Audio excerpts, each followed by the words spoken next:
You spent years and years observing and studying about chimpanzees. From your point of view, is there anything that we could or should learn from them? We share so much in common, including, sadly, a dark and brutal aggressive side, even a kind of warfare, but at the same time, love, compassion, and true altruism. What can we learn from them? They're very good at resolving conflicts. When there's a fight between two individuals, the whole group is uneasy and tense, and it's the females who are really good at reducing that tension and restoring harmony to the group. We also can learn a lot about the way they raise their children, so that until the child has learned that the behavior is wrong, the mother doesn't punish the child, but distracts the child. Like if the child is trying to grab the tool she's fishing for termites with, the mother will tickle the child, who then forgets about stealing the tool, that sort of thing. Yeah, I remember one specific scene in your documentary where you prepared this basket of bananas. You were giving it out to one chimpanzee and you were trying to grab one as well, and the chimpanzee just went, "Go away." Yes, that's right. That Yeah. really cracked me up. Like, how similar are we exactly? Yes.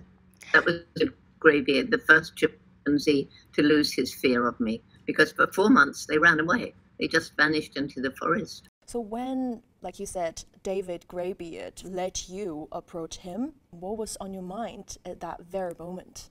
It was a very magical moment, me and a completely wild animal who had been afraid, and now he trusts me enough to come up and take something from my hand. Of course, we don't do banana feeding anymore because we now know they can catch all our diseases and we can catch theirs. As someone who spent so long living in the wild, you're one of a handful of people who has actually lived in the wild and lived with wild animals. How would you describe the bond between us and them? Well, there isn't a barrier between us and other animals. The chimps taught us that we humans are not the only beings on the planet with personalities, with minds capable of solving problems, and above all, with emotions.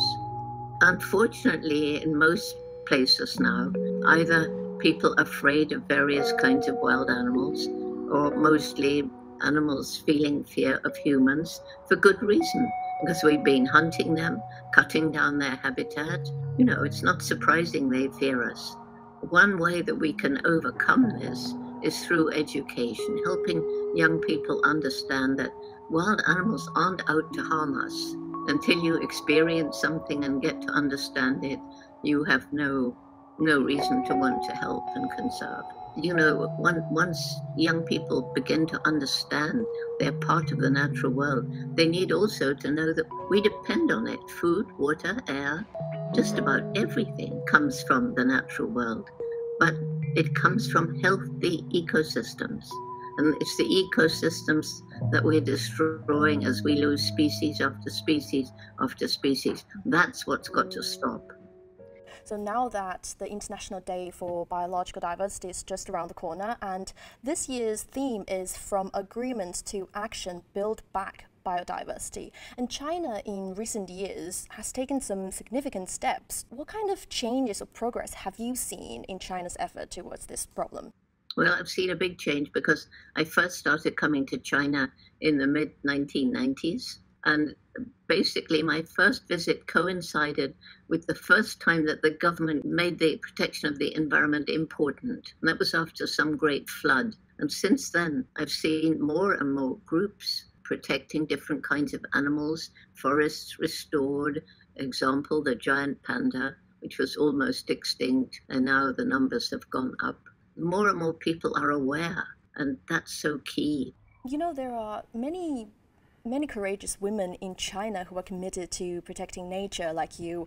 What kind of message do you have? What do you have to say to, young women around the world who aspire to make a positive impact on the environment or on any field of life? When I was 10 years old, I decided I would go to Africa, live with wild animals and write books about them. Well, everybody laughed at me. I was just a girl. Girls didn't do that sort of thing. So they said, "Jane, dream about something you can achieve." But my mother, and I owe so much to her support, she said, Jane, if you really want to do something like this, you'll have to work really hard, take advantage of every opportunity, and if you don't give up, surely you'll find a way. And I've taken that message all around the world, especially in disadvantaged communities, especially to young girls who in many societies are still kept under. And one example from China, she was the one who was learning about the giant panda, and she told me that she decided that she would carry on and make this her career because she read about me and my mother's message. I think I've been given a mission on this planet, and I just have to, do the best I can to fulfill that mission.